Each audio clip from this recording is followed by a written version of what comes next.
Good morning, everybody. I had to go back and break up the fun socializing party in the back because we got so much good stuff to get to. We had to get going right at 9 or 9:01. I'll take 9:01. That's not too bad. We are going to be in Nehemiah chapter 6 this morning, so you can be opening up your Bibles there. And as we're doing that, I'll open us up with a word of prayer before we get into our study. Our dear Lord and Heavenly Father, you've blessed us in so many ways, and we pause to thank you and to reflect on your goodness and your greatness. We see your hand all throughout our lives and throughout the Scripture and throughout this book of Nehemiah, and we simply ask this morning that you would guide our study, that you would open our hearts and open our eyes and help us to be more like you and more deeply impressed and awed by you and following you more closely. In your Son's name, amen. All right, so Nehemiah chapter 6, this is going to kind of serve as the pivot point, the halfway point of the book. And so what we've kind of got going on today is we're going to spend the first maybe 10 or 15 minutes kind of reviewing the book so far, just because we're at the halfway mark. And I know we've had a lot of travel over the summer. Sometimes you miss a session, and even just over the course of the 3 months, it's easy to kind of forget little bits and pieces of the narrative. So we're going to go back, review a little bit, and I want you to be thinking about what your takeaways have been so far and what themes, what lessons have stood out to you. And then we're going to spend the majority of class in chapter 6 talking about kind of these last attempts to derail Nehemiah. So by the end of chapter 6, where we're going to end today, the wall is built, we've done it, there's celebration and rejoicing. But before we get there, there's a few more obstacles that get thrown in his path. Okay, so let's start with our review. And let's start with the context of the book. So what do you remember about the setting or the time or the place where Nehemiah was written?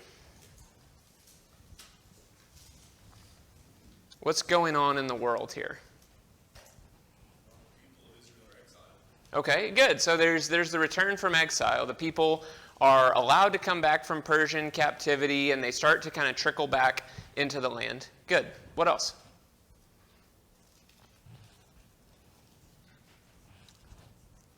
Who's got some? Maria? Total devastation. Yeah. Coming back to nothing. Right. We start just completely from scratch. A lot of discouragement and just, what do we do, Lord? Almost feeling like God had forsaken them. Exactly. Good. So that's sort of the fact, and then the emotion or the national mood, which we talked about both of those things. Here's sort of a few details to kind of help jog your memory and triangulate. So this is sort of what we call the post-exilic time frame. 536, Cyrus of Persia says, okay, Jews, you can go back to your homeland, and not everyone does, really just kind of a small remnant does, and a few waves will start to trickle back in.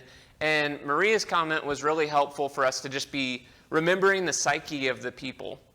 I wrote on this bullet point, the Jews were weak in pretty much every way. They're weak politically, they're weak economically, they're poor, their social structure is messed up, they're sort of even emotionally and religiously weak. They're just sort of bearing the scars of people who have been in captivity.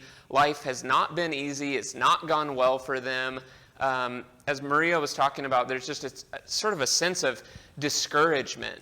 We talked in the intro class about Psalm 137, where the people are dragged into captivity and they say, how can we sing the song of the Lord in a foreign land? And they're chained and they're coming back from that, but you can imagine that takes a long time to come back from, and to come back from mentally and emotionally. And so as we have on our later bullets here, almost 100 years after the people were allowed to start coming back is when Nehemiah takes place. And so you might look for some progress and some restoration, but really it's been very slow going. So Nehemiah hears the wall's in shambles. Later in the book, the city is pretty much empty. The people are kind of overrun by these foreign leaders who are in charge. Yeah, the temple gets rebuilt a little bit before the time of Nehemiah, but if you remember the story, there's as much weeping as there is celebrating when the new temple gets built, because it's just not like the old temple. And that's kind of the mood and the occasion of the book. 13 years before Nehemiah, Ezra comes along, and Ezra's job, he's a priest, and he's going to try to lead the people back religiously. And so he's trying to implement religious reform, but it doesn't fully take. There's some progress, there's some stops and starts, but by the time we pick up our story in Nehemiah, it is slow going. Really, the main thing that I'd want you to remember is that the city and the people are without walls. And we talked about that doesn't just mean protection, but it means boundaries. The walls say this is where God's people are, and then everything out there belongs to someone else. And so without the wall, what we see called out in the books of Ezra and Nehemiah is the people just weren't separate. They just looked and acted and lived like everybody else. And that crops up in a lot of different ways throughout the two books of Ezra and Nehemiah. And so then let's quickly kind of walk through what's happened so far, and then I'm going to ask for what you've been impressed by, what your takeaways have been, and kind of what stood out to you so far. So be thinking about those lessons learned up to this point. Chapter 1, we had the wall in ruins, and we talked about what that means, and Nehemiah prays to God to remember your promises, be faithful, help us get back. In chapter 2, God starts to work that plan. He moves through the heart of the Persian king. He allows Nehemiah to be sent back home, to have the supplies, to have everything he needs. And Nehemiah says, let's get to work. Chapter 3 is a list of the builders and the people who were going about this work, emphasizing that it wasn't just a one-man job. It really was a mobilizing of the whole nation. And then in chapters 4 and 5, we're dealing with different issues. We're dealing with opposition and discouragement. And as the work starts to get going, people crop up who don't want to see the Jews succeed and who try to hold them back. And chapter 5 was really conflict between the Jews, between the rich Jews and the poor Jews. And yet through all of this, we're seeing progress with the wall. And these issues are starting to be dealt with. We're starting to get towards a restoration of who God's people are supposed to be. So what stood out to you so far? As we kind of hit the halfway point, what have been your impressions of the book, or what have been your lessons learned? Ryan? One of the themes has been faith in God, but also personal action. Mm-hmm. And we see that where there's a reliance on God, that He's the one working, but yet the people have to have an attitude and a motivation to do things themselves and fulfill that. Good. Yeah, I love the faith and action. So Nehemiah is constantly going to God, but then the people don't just sit back and wait for everything to be handed to them on a silver platter. They do their part while also trusting that God is going to be the main driver. Good. Let's get a few more.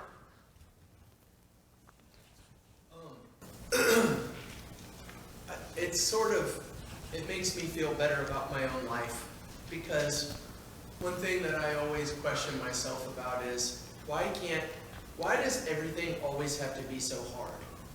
And it's like you look at this book, and here is a goal that we look at from the outside, and we're like, yes, this is obvious. This is an obvious thing that everybody should be on board with. Let's get this thing done. And it's just one thing after the next getting in the way. And it's just like, that's what I try to talk to my kids about, and it's not even about my kids. It's like my own self. Like, there's always something. Mm-hmm. And so the message is just like, we got to get this done. Yeah. It's going to be hard, and there's going to be roadblocks, but we got to get this done. Yeah. Good. So, and even the opposition or the obstacles don't stop once the wall gets built. That made me think about, we'll see how the book ends, and it doesn't end on the up note that we would hope for. Like there's progress, and the wall's built, and the people are trying to get back to be the people of God. Nehemiah goes back to Persia, and then he comes back to sort of check on the Jews, and it is not good. They're backsliding, they're intermarrying, and literally at the end, he's grabbing people by the beards, and he's saying, "What are you doing?" And he's ripping their hair out, and he's ripping his own hair out, and then the book ends. And you're like, oh man, like I thought we were restoring, and I thought we were building something better, and why does it just seem like we're continuing to backslide? But I think that's part of the message of the book is there's a restoration, but there's also a not yet. We don't get all the way there, and it's pointing us to something more. It's pointing us to Jesus and to the full reform of God's people, and even to our own lives of it's an ongoing process. And just when we think we're making progress, we need to be on guard lest we slide back. Any others? One or two more? Yeah, Dave. I was thinking about, I can't remember who mentioned it, but they identified that this is all a conflict, and it's a faith that's built out of it, or it's ideally built out of it. Yeah. There's no faith that can be built unless it's tested. Yeah, good. So we see all these obstacles, and you see how involved God is in the book, and part of you wonders, well, why doesn't God just make a super smooth, easy path? Yeah, he could have just gotten this thing done with no opposition, but he's using those barriers to help build the people, to help forge them. Yeah, good. Any others we want to talk about? Yeah, Jim. The issue of time, those that began it may not have saw the end of it. We don't always grasp the time of something that's in God's hands. Good. Yeah, so I think that's a good theme for this whole era is people come and they try to move the people forward and they try to restore, and maybe they only make a little bit of progress, but then that can sort of set up the next generation and the next generation. And it is interesting, by the time we get to the New Testament, you do have the Jews observing the law, and they're back and they know their identity, and they then mess up in other ways, and they get too caught up in the law and too Pharisaical, is the word we coined for it, but they solve some of these issues that they're having. I think we hit most of the major things that I jotted down, but here was my list. First thing, I always like there to be like one thing that we say a lot of times in class so that a year from now, like, what's Nehemiah about? And for me, that one is God is the hero. Who's the hero of Nehemiah? God. And the reason we're pounding that theme through is because Nehemiah is really impressive and there's a lot of lessons we can learn from him, but this is not a book about Nehemiah and how great he is and how we should be a good leader like Nehemiah.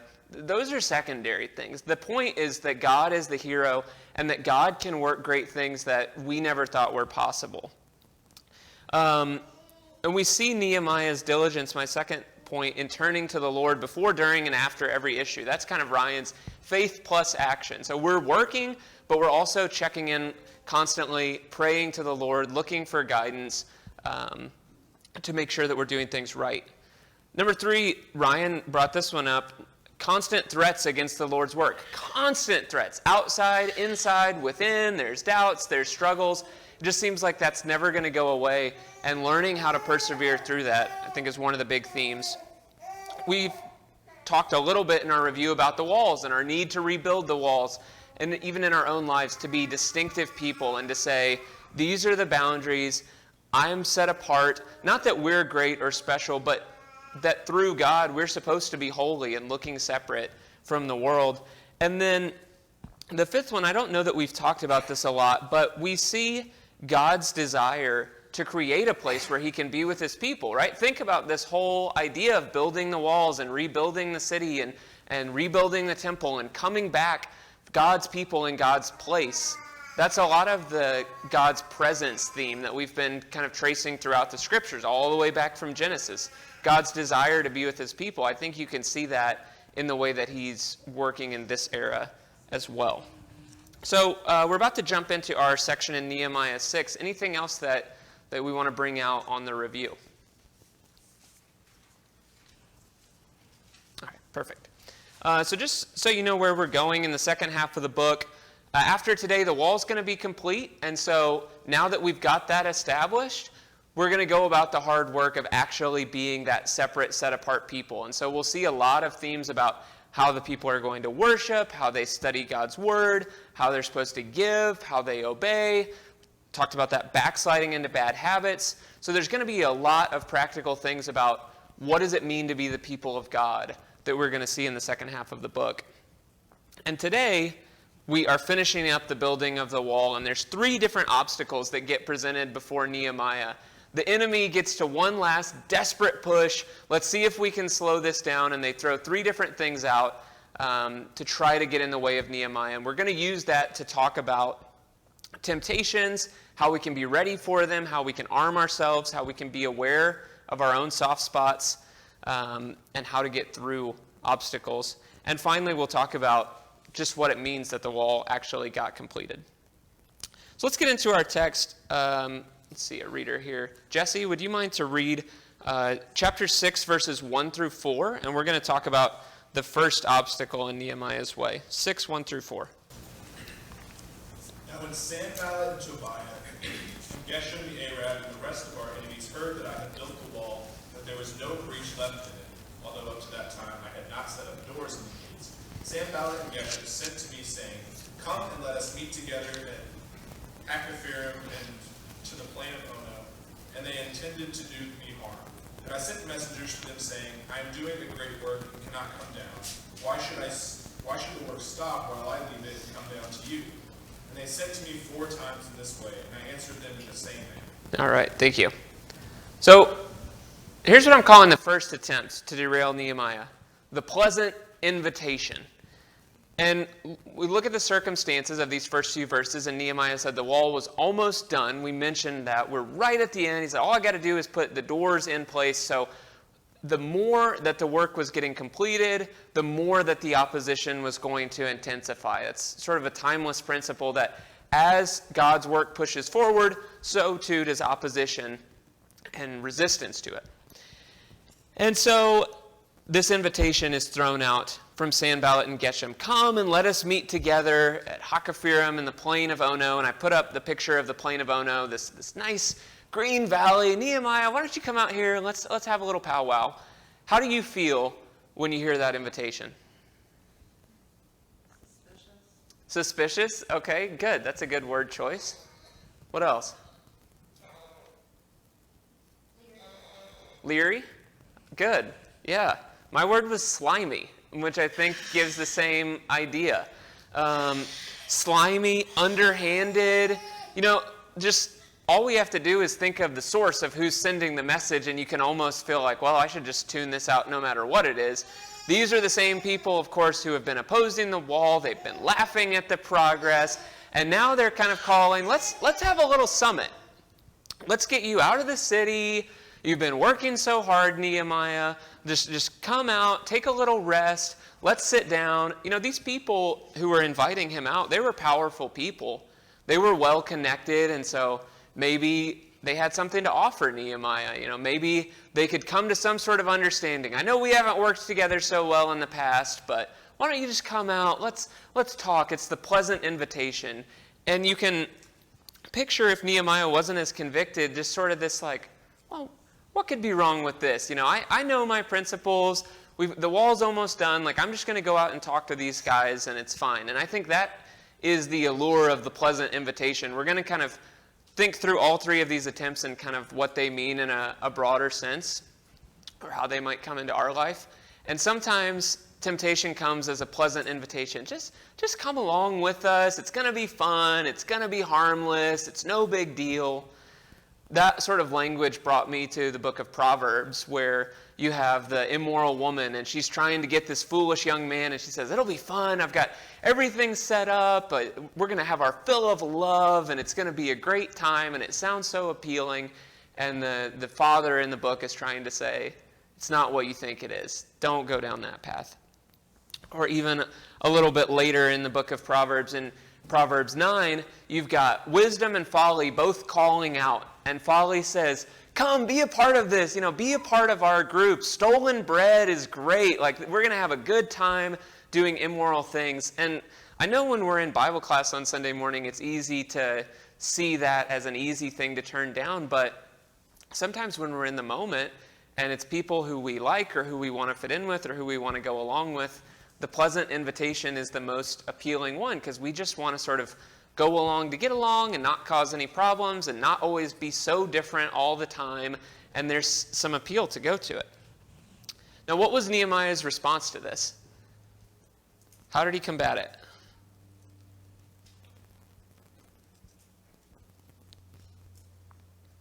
I'm doing a great work. Why should it stop just so I can come hang out with you? Good, yeah.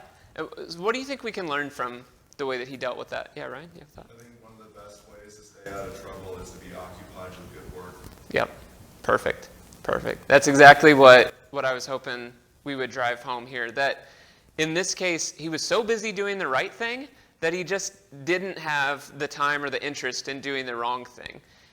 He's not sitting back and waiting and sort of evaluating his offers. Okay, here's the good things I could do. Here's the bad things I could do. Which one seems more enjoyable for today? He is head down, focused on the work of the Lord, to where when something pops up, he's got his blinders on and said, I know what I'm doing. I know the path that I'm on. And that just doesn't look as appealing as it might otherwise.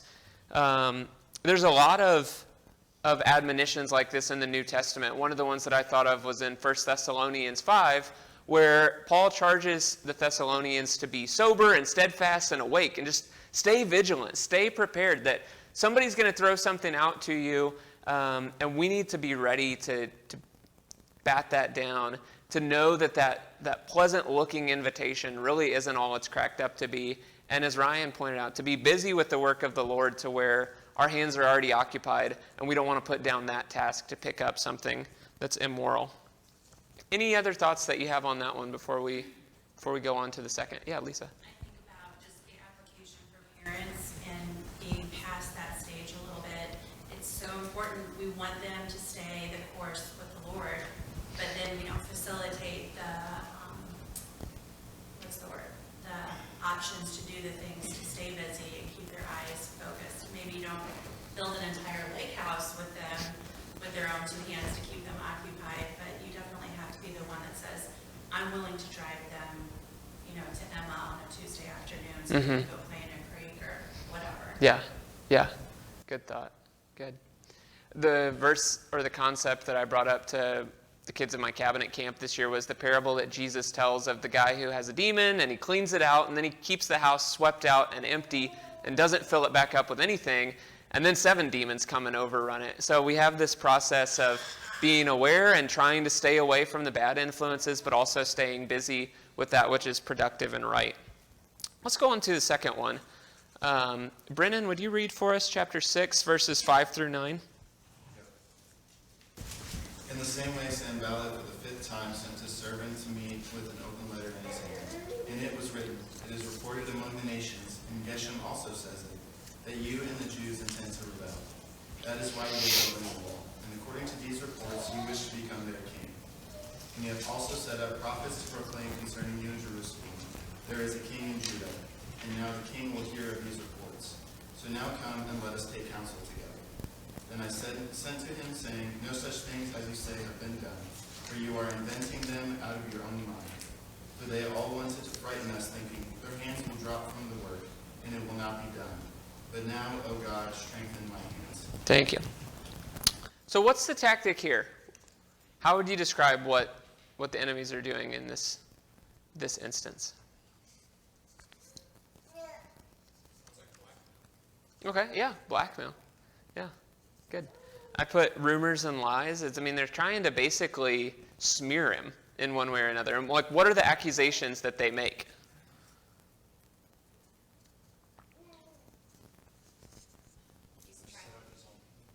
Yeah.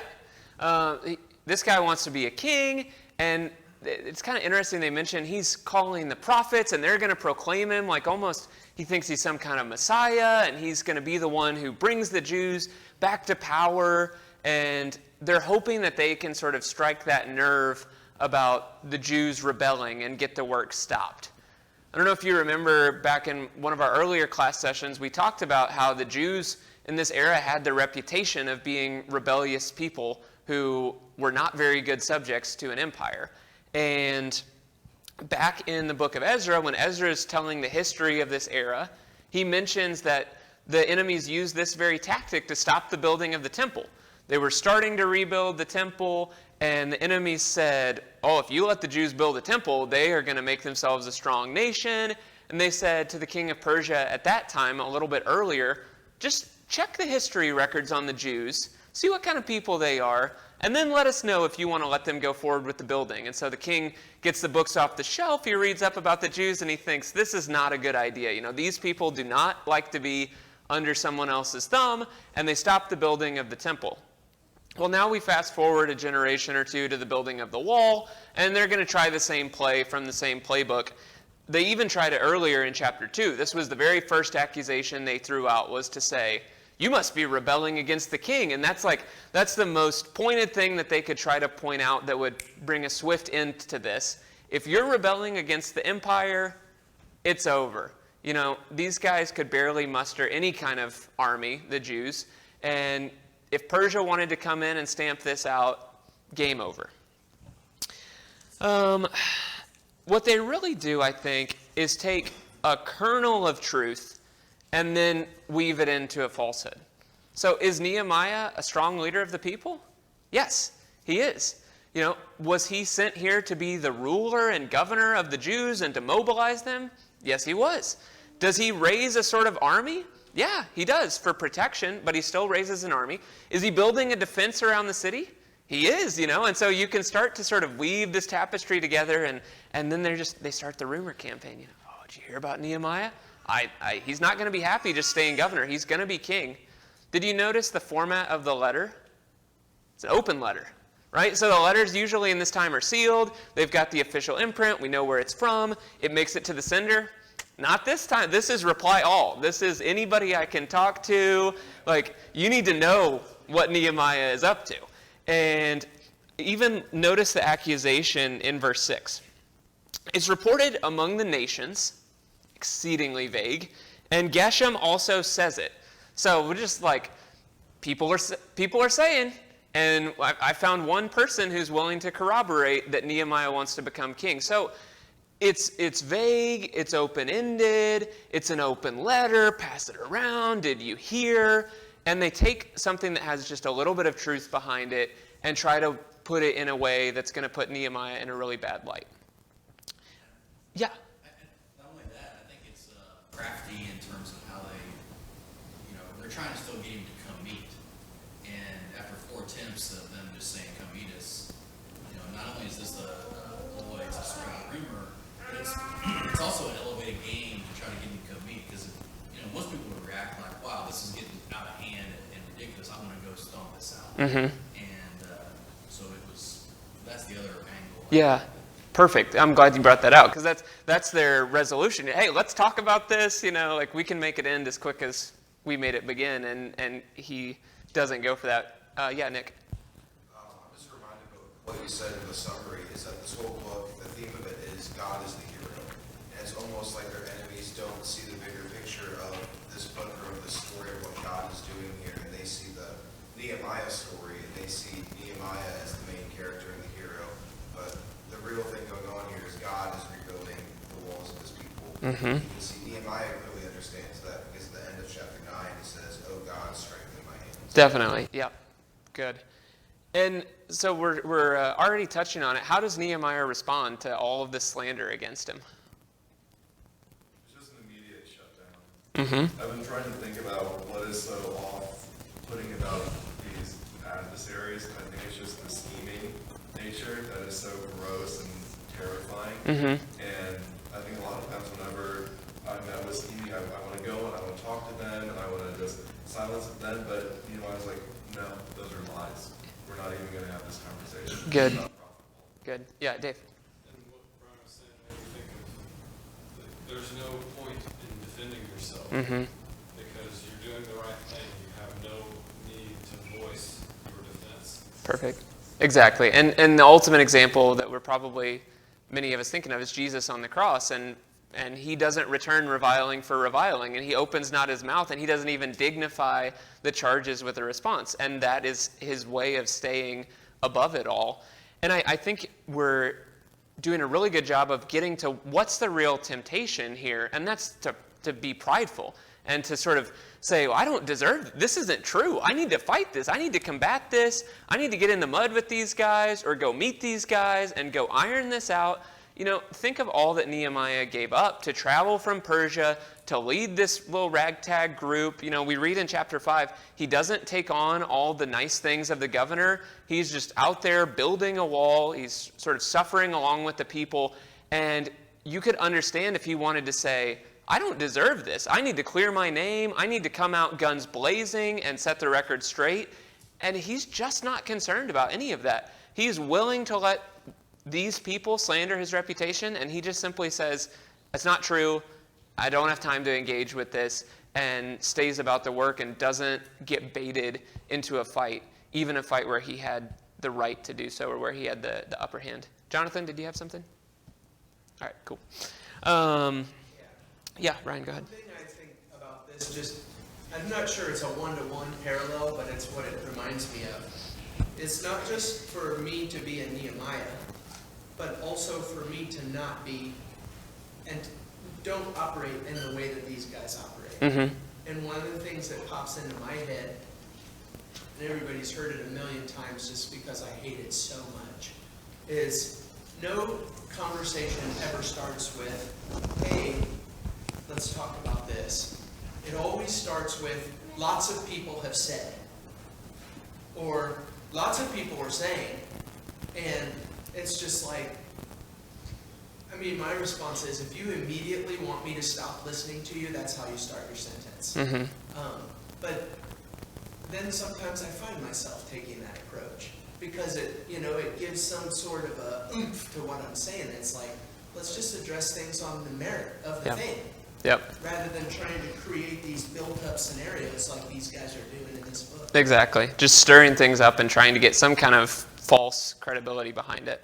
Let's go on to the third one here, which deals with deception and a false faith. Nehemiah, I'll stop so I don't spoil it for you. Let's read it for ourselves. Dave, would you read for us verses 10 through 14? Now when I went into the house of Shimei, the son of Delay, son of Mehetabel, who was confined to his home, he said, "Let us meet together in the house of God, within the temple. Let us close the doors of the temple, for they are coming to kill you. They are coming to kill you by night." But I said, "Should such a man as I run away? And what man such as I could go into the temple and live? I will not go in." And I understood and saw that God had not sent him, but he had pronounced the prophecy against me because Tobiah and Sanballat had hired him. For this purpose he was hired, that I should be afraid and act in this way in sin. And so they could give me a bad name in order to taunt me. Remember Tobiah and Sanballat, O my God, according to these things that they did, and also the prophetess Noedah and the rest of the prophets who wanted to make me afraid. Perfect. Thank you. Okay, so how would you describe the tactic that is used here? You see my description of it, but what would you label this as?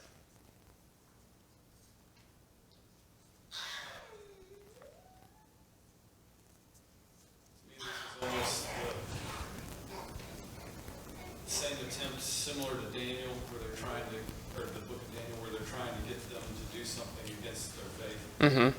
Yeah. And thus condemn them by their own convictions. Right. So having exhausted ways to get him out of the city or do something a little more obvious, then now they're weaving in this religious element, and I put up this picture of a Old Testament type prophet just to kind of give you like the sense of this religious seeming man, and he gives this message, and it's not written in my Bible in a poetic or prophetic form, but I think from studying it, that's kind of how it was delivered, like as a prophecy, and he repeats these lines to say, "Let's meet together in the house of God within the temple. Let us close the doors of the temple, for they are coming to kill you. They are coming to kill you by night." You can almost hear like it just sounds very genuine, or it sounds like something that's religious or from God. And Nehemiah's response is interesting. You see, he says in verse 11, "Should such a man as I run away? And what man such as I could go into the temple and live?" And that kind of conjures up the idea that Nehemiah knew that it wouldn't be proper for him to go into the temple where the priests were supposed to be and use that as a hideout. But my Bible has a text note at the end of verse 11 that also says, you could read it as, "What man would go into the temple to save his life?" So like, how would that look if I'm running into the temple to save my life? They'd use it to humiliate me. And I think that's the idea, that Nehemiah's charging the Jews all the time. Be strong, be courageous. These enemies aren't going to get to us. And they want to really turn up the heat on him personally and show that he, in his moment of difficulty and when his back was against the wall, he didn't trust in God. He went and hid out in the temple. And Nehemiah says they could use that to discredit me, to give me a bad name. And I think the temptation here is to sort of work us into a state of panic, get us all wound up, and Chad was kind of talking about this a few minutes ago, I think, just get us worried, get us nervous, feel like something's spiraling out of control and we have to go deal with it. The temptation in some ways is to get our emotions out ahead of our mind. And yeah, God said not to go into the temple, but this is an extenuating circumstance. And the analogy for me was the original temptation. Did God really say not to eat of this? We're just let me twist and change a few details, and really it's not going to be such a big deal. And you're still seeking after God. You're still going into the temple. It seems like the right thing to do, but it's in a contrast to what God has laid out and to his instructions. So what I want to think about here for a couple minutes is, as we look at all three of these, we had the pleasant invitation, we had the rumors and the lies and the deception and the false faith. What were all the different tools that Nehemiah used to overcome these temptations? Because I want us to think practically about, what we can do when the pressure's on us. What stands out to you overall about his approach? That singularity of purpose. He never strayed from what his task was, and to even his own reputation, his own safety, the people. He was committed to that, and it was stated earlier very well. If we just stay busy with the good, what a wonderful and how effective that is. And to have the courage to say, I'm not, what you're saying is not true, and I'm going to keep working. But that takes a great deal of humility and courage and faith, and to me, it all is summed up in he knew what he was supposed to be doing. Good. The more we keep that at our heart, I think we can have similar results. Yeah. Maria? I think he was able to navigate and not fall into these traps because ultimately Nehemiah was tuned into God. There's nothing wrong with staying busy, and I completely agree with that. But there's more to it than that, because there's a lot of people, and this is not to be, to be ugly towards these two comments about being busy, because I completely agree, but there's a lot of people that are busy, and they think they're busy doing God's work, but they're still not tuned into God. And I think with Nehemiah, you see throughout the entire book, him just always turning to God, praying to God about different things as they came up. Yeah. And I think that's how he was able to not fall into these traps, is because he was not tuned into the circumstances, he was tuned into the Lord. And good. It gave him the ability to not fall into all of it. So counterintuitively, sometimes the best busyness is quiet time with the Lord. And that's the action that we ought to be taking. I thought about the discernment that Nehemiah had. Did you notice how all three of these, he kind of saw through them? And he said, I realized this wasn't it. And I think that comes from prayerfulness, from thoughtfulness, from knowing the will of the Lord. I'm not supposed to go into the temple to save my life, and I know that, and I'm going to cling to that. And in Hebrews 5:14, it talks about that solid food is for the mature, and those who are feeding on the word will have their powers of discernment trained by constant practice to discern good from evil. He had the ability to look at a situation through the lens of God and through his word and say, here's what's right, here's what's wrong. And things that were meant to be confusing and meant to stir him up, he was able to sort of see them rightly because of his perspective. Do we have another hand, Lena? Cool. The very first attempt, he said, these people intend to be harm. I'm not going to get up and try and speak with them. Yeah. Through all the attempts, he was so focused, and he had that discernment. He said, I'm not even going to mess around with this because they don't have my best intention or the people's best intention. Good. I think, there we go. How was Nehemiah able to overcome these obstacles? You were able to pick that question up without it even being on the slides. I think we got to talk about most of the lessons that I drew out. He relied fully on the Lord. God is the hero. Got to hit it a few times during each class so that you remember it forever. His powers of discernment were trained. He busied himself doing the right things. He was methodical and prayerful. He refused to enter crisis mode. So there were so many things that were kicked up so quickly that it would have been easy for him to just have a quick, rash response. Okay, fine. I'm just going to come down from the wall real quick. I'm going to deal with this. Let's just take care of it. But even though Nehemiah is a man of action and he's a man of intensity, he is not a meek, mild guy. Remember, he's going to be ripping out some beards. He's been throwing charges against people and saying, you can't do that. He's a strong guy. But when it comes time for an important decision, he slows down, goes to God in prayer, takes counsel, discerns, thinks, acts wisely. Like, he's just not going to get so caught up in the moment that he's going to fly off the handle. And that's a good lesson for us. And he didn't let his ego bait him into a fight. That's the pride idea that he had the right to be in the fight. He could have corrected these people. He could have had the upper hand. That just wasn't the point. He was just going to stay busy and active and focused on the things that he was needing to do. Go ahead, Ryan. One of the things that I think, I've never quite seen this in this book until your class here. It seems like this seems so fundamental, like it might not even need to be said, but it's like number 3 is he busied himself doing the right things. He identified and knew what the right things were. So often, we're floating through life and we're like, I'm doing good, I'm doing this, and we're not aiming at a thing. Mm-hmm. And Nehemiah knew the thing. It was build the wall. And if it didn't contribute to the thing, he wasn't going to be distracted from it. Mm-hmm. Which seems like a really good thing. Like, what am I aiming at in my life? Yeah. And probably, I don't know, like, can each of us say in one sentence, this is the thing, and if it does not contribute to the thing, it doesn't get in. Mm-hmm. Or as a church, what are we doing? Like, what is the thing that we're doing? Yeah. And everything else is a distraction. Yeah. So let me make you keep going then. Like, how would you define what our one thing is, or what your one thing is, or what's yours? Well, the big answer for me is glorify God. Yeah. But that's my thought. Like I think of this, what I've been thinking through the classes, church, we're a family of God's people designed to build each other up and to share God's word with the world. And it's like, if it doesn't contribute to that, it shouldn't come in. Yeah, I like that.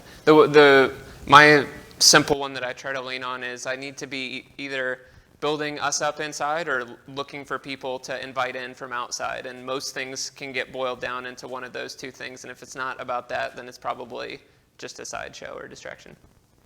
Maybe because I'm the worst multitasker in the history of mankind. That's where I got it from. Yeah, you got it on it. I love the thought of, his one thing isn't his one thing forever. It's his one thing for now. Mm-hmm. So with Ryan's point about the church, we obviously glorify God as broad as it is wide and as the ultimate objective, but there's times we're building a wall. There's times we're doing something else, right? So Nehemiah wasn't just a wall builder. He was a wall builder at this point. And so having that focus is, to me, something that we as humans can relate to. Because I know I don't do a lot of things well when I try to do them all at once. Yeah. But let me knock out this task. And the other thing, just real quick, is David wrote such similar words to Nehemiah in Psalm 31 when he said, I hear the slander of many fears on every side. While they take counsel together against me, they scheme to take away my life. But as for me, I trust in you, O Lord. I say, you are my God. My times are in your hand. Good. I mean, Nehemiah could have written that. Mm-hmm.